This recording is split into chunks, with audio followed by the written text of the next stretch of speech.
మీరు స్క్రీన్ మీద చూస్తున్న ఈ మహిళ చేసిన పనిని విన్నాక మీ మనసు ఒక్కసారిగా కృంగిపోతుంది. తన ప్రాణం కంటే ఎక్కువైన తన బిడ్డను తన చేతులతోనే చంపేసింది. అంతేకాకుండా తన బాడీని ముక్కలు ముక్కలుగా చేసి తినింది.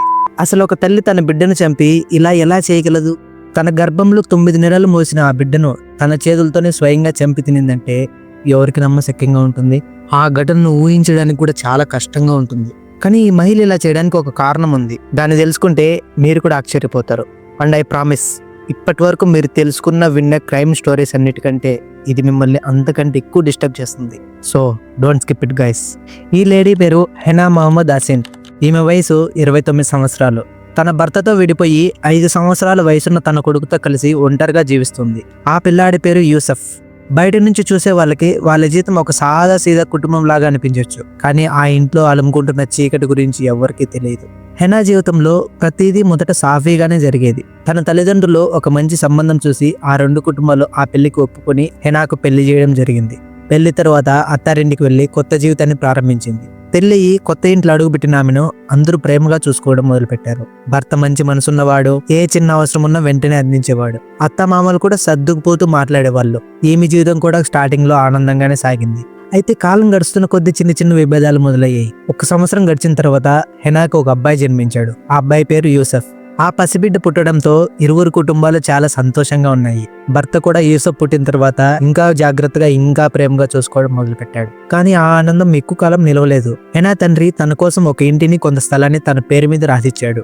దీనితో ఆమెకు నాకు ఒక సొంత స్థలం ఉంది, సొంత ఇల్లు ఉందని ఒక గర్వం క్రియేట్ అయ్యింది. ఇక అత్తింటి వాళ్ళతో కలిసి ఉండడం, వాళ్ళతో కలిసి జీవించడం ఆమెకు చిరాగ్గా మారింది. వాళ్ళు హెనా ప్రతి విషయంలోనూ వేలు పెడుతుంటే హెనా జీర్ణించుకోలేకపోయింది. ఆమె మనసులో కొంచెం కొంచెంగా ఆగ్రహం పెరుగుతూ వచ్చింది. ప్రతిసారి ఎవరెవరో అత్తింటి వారి కోసం వచ్చినా హెనా ముఖంలో చిరాకు కష్టంగా కనిపించేది. ఇక భర్తతో మాట్లాడేటప్పుడు కూడా అదే కోపం మెంటి చేసేది. నీ ఫ్యామిలీ ఎప్పుడు ఎందుకు మన మధ్యకి వస్తూ ఉంటుంది అనే ప్రశ్నలు తన భర్తను తరచుగా అడగడం మొదలుపెట్టింది. మొదట్లో తన భర్త అర్థం చేసుకుని ఈ చిన్న చిన్న మనస్పర్ధలు మొదట్లో కామన్ అని అనుకునేవాడు. కానీ హెనా మాటలు రోజు రోజుకు విషయంలో మారుతున్నాయి. తన భర్త ఫ్యామిలీని తప్పుపట్టడం, వాళ్ళ గురించి చెడుగా మాట్లాడడం రోజు రోజుకు ఎక్కువ అవుతూ వస్తున్నాయి. ఒకరోజు హెనా కోపంతో తన భర్త దగ్గరికి వెళ్ళి ఇలా అనింది: మన ఇద్దరం ఇక వీళ్ళతో కలిసి ఇక్కడ ఉండలేం. మా నాన్న ఇచ్చిన ఇంట్లోకి వెళ్ళి మనం మన బిడ్డతో కలిసి హ్యాపీగా లైఫ్ ఎంజాయ్ చేద్దాం. నీ ఫ్యామిలీతో ఇక మనకు సంబంధం వద్దు. వాళ్ళతో కలిసి నేను ఉండలేకపోతున్నా అని ఇలా చెప్పింది. భర్త ఒక్కసారిగా షాక్ అయిపోయాడు. అతనికి తన ఫ్యామిలీ అంటే ప్రాణం. చాలాసేపు హెనాకి సర్ది చెప్పాలని చూశాడు. కానీ హెనా వినకపోవడంతో కోపంలో నా ఫ్యామిలీని నాకు ముఖ్యం, వాళ్ళను వదిలి నేను ఎక్కడికి రాలేనని స్పష్టంగా చెప్పేశాడు. ఆ మాటలు విన్న హెనాకి మనసు పూర్తిగా విరిగిపోయింది. ఇక నాకు ఇంట్లో ఎలాంటి స్థానం లేదు అని మనసులో అనుకుని వెంటనే నేను కావాలా, నీ ఫ్యామిలీ కావాలా అని తన భర్తను స్పష్టంగా అడిగేసింది. అప్పుడు తన భర్త మాటలు విన్న హెనా ఇక తనతో కలిసి జీవించకూడదని వెంటనే తన నాన్న రాసిచ్చిన ఇంటికి వెళ్ళిపోయింది యూసఫ్ ని తీసుకొని. ఇద్దరు విడాకుల కోసం కోర్టులో పిటిషన్ వేశారు. వాళ్ళు అనుకున్న విధంగానే విడాకులు కూడా మంజూరయ్యాయి. కానీ ఒక్క విషయం మాత్రం ఇంకా క్లియర్ అవ్వలేదు. యూసఫ్ ఎవరి దగ్గర ఉండాలి, అదే వాళ్ళిద్దరికి పుట్టిన పిల్లోడు అమ్మ దగ్గర లేక నాన్న దగ్గర అనేది కోర్టు ఇంకా తేల్చాల్సి ఉంది. ఆ విషయం మీద నిర్ణయం కోర్టు కొన్ని రోజులు హోల్డ్లో పెట్టింది. అంతవరకు యూసఫ్ కోసం తన తండ్రి హెనా ఇంటి దగ్గరికి వెళ్ళేవాడు. ఆ తండ్రి కొడుకులు నవ్వుకునేవారు, ఆడుకునేవారు. కానీ క్రమంగా హెనా మనసులో ఏదో తెలియని ఒక మార్పు మొదలైంది. తన కొడుకు తండ్రి దగ్గరికి వెళ్తున్న ప్రతిసారి తన మనసులో ఏదో తెలియని భయం స్టార్ట్ అయింది. ఎక్కడ యూసఫ్ తనను వదిలి తన తండ్రి దగ్గరికి వెళ్ళిపోతాడేమో అనే ఒక భయం స్టార్ట్ అయింది. ఆ ఆలోచన ప్రతిరోజు ఆమెను మానసికంగా తినేసేది. ఇక అక్కడి నుంచి తన మనసులో ఏవేవో ఆలోచనలు స్టార్ట్ అయ్యాయి.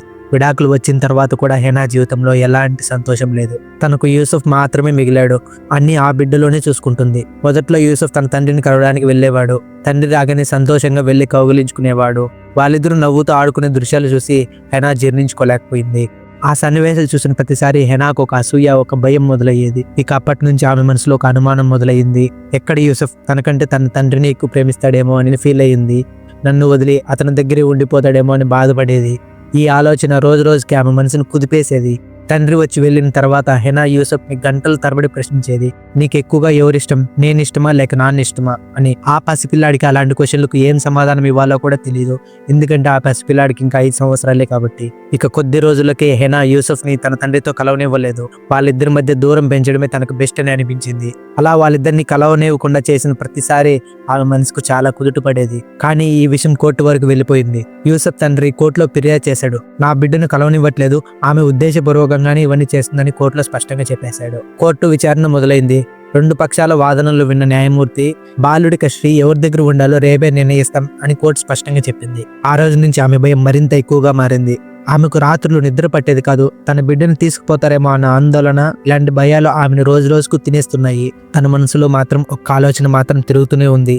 మా బాబు ఎప్పటికీ నాతోనే ఉండాలి, ఎవరు మమ్మల్ని దూరం చేయకూడదు అని అలా ఆలోచిస్తూ ఆమె మానసిక స్థితి పూర్తిగా మారిపోయింది. కోర్టు తీర్పు రేపు వస్తుందనగా ఆ రోజంతా యూసుఫ్ని తన పక్కనే ఉంచుకునింది. తన చేత్తోనే అన్నం తినిపించింది, ముద్దు పెట్టుకునింది, ప్రేమగా చూసుకునింది. ఎందుకంటే యూసుఫ్ తనని వదిలి రేపు వెళ్ళిపోతాడేమో ఒక భయం. మళ్ళీ యూసుఫ్తో నువ్వు నన్ను వదిలిపోవు కదా నాన్న అని యూసుఫ్ని పదే పదే అడిగేది.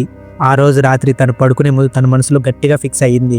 ఎలాగైనా సరే నా బిడ్డను నా దగ్గరే ఉండేటట్టు చేసుకోవాలి అని గట్టిగా ఫిక్స్ అయింది. ఇక ఆ టైం నుంచి ఈ కథ ఒక భయంకరమైన మలుపు తీసుకుంది. ఆ రాత్రి తన ఇల్లు మొత్తం నిశ్శబ్దంగా ఉంది. యూసుఫ్ ఎప్పట్లాగా తన బొమ్మతో ఆడుకుంటూ అమ్మా ఐ లవ్ యూ అని నవ్వుతూ చెప్తున్నాడు. ఆ మాట విన్న హెనాకి కన్నీళ్లు ఆగడం లేదు.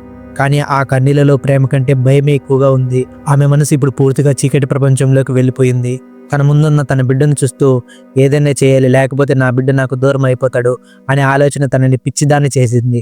అదే సమయంలో పక్క గదిలో ఒక కర్రలాంటి వస్తువు కనపడింది. వెంటనే ఆ కర్రను పట్టుకుంది. ఆ కర్రను పట్టుకున్న వెంటనే తన చేయి షేక్ అవడం స్టార్ట్ అయింది.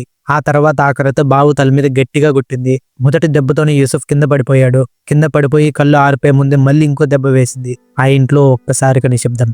ఆ బాబు ప్రాణం ఒక్క క్షణంలోనే ఆగిపోయింది. తన ముందే పడి ఉన్న యూసుఫ్ శరీరాన్ని చూసి హెనా ఒక్కసారిగా గట్టిగా నవ్వడం స్టార్ట్ చేసింది. ఆ నవ్వుకు అర్థం ఏంటంటే ఇప్పుడెవరు నా బిడ్డను నా నుంచి దూరం చేస్తారో అనే ఒక పిచ్చి సంతృప్తి. ఆ తర్వాత యూసుఫ్ శరీరాన్ని బాత్రూంలోకి తీసుకెళ్లి ముక్కలు ముక్కలుగా చేసి బకెట్లో వేసి మూత పెట్టేసింది. ఆ తర్వాత తన కొడుకు తలను తీసుకెళ్లి కిచెన్లోకి వెళ్ళింది. కిచెన్లోకి వెళ్ళి ఒక బౌల్ పెట్టి గ్యాస్ ముట్టించి అందులో దాన్ని వేసి ఉడికించడం స్టార్ట్ చేసింది. అది ఉడికిన వెంటనే సగాన్ని కట్ చేసి తినడం స్టార్ట్ చేసింది. ఈ సీన్ తలుచుకుంటుంటే నా మనసులో ఏదో తెలియని బాధ మొదలవుతుంది. ఒక తల్లి చేతులుగా ఇంత దారుణమైన పని జరుగుతుందని ఎవరు ఊహించగలరు చెప్పండి. అప్పుడే డోర్ బెల్ రింగ్ అవడం స్టార్ట్ అయింది. హెనా అన్నయ్య ఆ టైంలో ఇంటికి వచ్చాడు. అతని ఇల్లు పక్కనే. అప్పుడప్పుడు యూసుఫ్ని కలవడం కోసం వస్తూ ఉండేవాడు. సో అలాగే ఇప్పుడు కూడా నార్మల్గా వచ్చాడు. కాసేపు పిల్లాడితో టైం స్పెండ్ చేద్దామని. వచ్చాక యూసుఫ్ ఎక్కడా అని అడిగాడు. కానీ తను రెస్పాండ్ అవ్వకుండా సైలెంట్గా కూర్చొని ఉంది, ఒక్క మాట కూడా మాట్లాడకుండా. అతను మళ్ళీ యూసుఫ్ ఎక్కడా అని ప్రశ్నించినా కూడా తను రెస్పాండ్ అవ్వడం లేదు. ఎంత అడిగినా రెస్పాన్స్ ఇవ్వకపోవడంతో రూమ్లో ఉన్నాడేమని రూమ్లోకి వెళ్ళాడు. కానీ అక్కడ కూడా లేకపోవడంతో ఇల్లంతా వెతికాడు. చివరికి బాత్రూమ్ దగ్గరికి వెళ్ళగానే ఒక దుర్వాసన రావడం స్టార్ట్ అయింది. బాత్రూమ్ డోర్ తీయగానే అతని కళ్ళు ముందున్న దృశ్యం చూసి జీవితాంతం మర్చిపోలేని భయాన్ని ఇచ్చింది ఆ సీన్. బకెట్లో ముక్కలు ముక్కలుగా యూసుఫ్ శరీరాన్ని చూసి దర్చుకున్నాడు. అంత భయంకరంగా ఉంది బాత్రూమ్ లోపల. వెంటనే అతను పోలీసులకు కాల్ చేసి జరిగిందంతా చెప్పాడు. కొన్ని నిమిషాల్లోనే పోలీసులు అక్కడికి చేరుకున్నారు. ఆ ఇంట్లో ఉన్న ఆధారాలను పోలీసులు నోట్ చేసుకున్నారు. యూసుఫ్ సగం తల బౌల్లో మరుగుతుండడం చూసి అక్కడికి వచ్చిన ప్రతి ఒక్కరూ షాక్ అయ్యారు. హెనా మాత్రం కూర్చొని ఉన్న చోటు నుంచి కదలట్లేదు. ఆ సీన్ చూస్తున్న ప్రతి ఒక్కరికి గుండెల్లో దడ పుట్టింది. పోలీసులు వెంటనే ఆమెను అరెస్ట్ చేశారు. ఇంట్లో ఉన్న యూసుఫ్ బాడీ పార్ట్స్ అన్ని సేకరించి తన తండ్రికి అప్పగించారు. తండ్రి ఆ దృశ్యం చూసి కృంగిపోయాడు. కడ్లో నీళ్లు ఆగడం లేదు. ఇలాంటి తల్లి బ్రతకూడదని గట్టిగా అరిచాడు. పోలీసులు హెనాను అరెస్ట్ చేసిన తర్వాత ఈ కేసు దేశమంతా వార్తల్లో నిలిచిపోయింది. ఎలా ఒక తల్లి ఇంత భయంకరమైన పనిని చేయగలిగింది అని అందరూ అనుకున్నారు. ఇంట్లో సేకరించిన ఆధారాల ప్రకారం హెనానే ఈ నేరం చేసిందని స్పష్టమైంది. యూసుఫ్ శరీరాన్ని ముక్కలుగా కోసి ఆ బకెట్లో వేసిందని ఫోరెన్సిక్ రిపోర్ట్ తెలిపింది. పోలీసులు ఈ కేసు ఫైల్స్ని కోర్టుకు అందించారు. కోర్టులో విచారణ మొదలైంది. ఎందుకు చంపావు అని ఆమెను ప్రశ్నించినప్పుడు హెనా ఏం చెప్పిందంటే నా బాబు నాతోనే ఉండిపోవాలి, ఎవరు నా నుంచి బాబుని దూరం చేయకూడదు, అందుకే చంపాను అని సమాధానం ఇచ్చింది. సరే అయితే ఎందుకు తిన్నావు అని అడగ్గా నా బాబు నాతోనే ఉండాలి అందుకే తిన్నాను అని సమాధానం ఇచ్చింది. ఆ సమాధానం విన్న కోర్టు మొత్తం షాక్ అయింది అండ్ సైలెంట్గా కూడా అయిపోయింది. ఒక తల్లి మనసు ఎంతగా చెదిరిపోతే ఇలా చేయగలిగింది అని అందరూ ఆలోచించారు. విచారణ తర్వాత న్యాయమూర్తి ఫోరెన్సిక్ సైకాలజికల్ రిపోర్ట్లు పరిశీలించిన తర్వాత హెనా మానసిక స్థితి సరిగా లేదని తేల్చారు. తన భర్తతో విడిపోయిన తర్వాత తన బిడ్డను కోల్పోతుందనే భయం ఆమెను డిప్రెషన్లోకి వెళ్ళిందని నిర్ధారించారు. దాంతో కోర్టు తీర్పు హెనాకు జైలు కంటే చికిత్స ముఖ్యమని చెప్పింది. అండ్ ఆమెను వెంటనే హాస్పిటల్లో జాయిన్ చేయమని కూడా చెప్పింది. అలా ఆమెను వెంటనే మెంటల్ హాస్పిటల్లో జాయిన్ చేశారు. ఇప్పటికే ఆమె చికిత్స పొందుతూనే ఉంది. ఈ ఘటన తర్వాత యూసుఫ్ తండ్రి కన్నీళ్లు ఆగడం లేదు. ఎంత డిప్రెషన్లోకి వెళ్తే మాత్రం అలా కన్న బిడ్డని చంపేస్తారా అని కృంగిపోయాడు. ఇలా ఈ కేసు ముగిసింది. కానీ ఈ తల్లి ఇలా మారడానికి కారణం ఎవరు? ఆమె భర్తనా, లేక అత్తామామలా, లేక తనే దీనికి కారణమా? కామెంట్ చేయండి. ఇలాంటి సంఘటనలు మన దేశంలో ఇప్పటికి కూడా చాలా చోట్ల జరుగుతున్నాయి. రీసెంట్గా గోవాలో కూడా సేమ్ సిచ్యువేషన్ రిపీట్ అయింది. తన కొడుకుని చంపేసి సూట్ కేసులో తీసుకెళ్తుండగా మేనేజ్మెంట్ చూసి పట్టుకున్నారు. ఇలాంటి ఘటనలు మన సమాజంలో అసలు ఎందుకు జరుగుతున్నాయో కామెంట్ చేయండి. దీనికి ఎవరి కారణం? ఇలాంటి రియల్ స్టోరీస్ ఇంకా తెలుసుకోవాలనుకుంటే మన ఛానల్ని వెంటనే సబ్స్క్రైబ్ చేసి పక్కన ఉన్న బెల్ ఐకాన్ని కూడా ఆన్ చేసుకోండి. అండ్ ఈ వీడియోకి నేను పెట్టిన ఎఫర్ట్స్ మీకు వర్త్ అనిపిస్తే వెంటనే ఈ వీడియోకి ఒక లైక్ చేయండి. మరో ఇంట్రెస్టింగ్ వీడియోతో మళ్ళీ కలుద్దాం. Until then, bye by.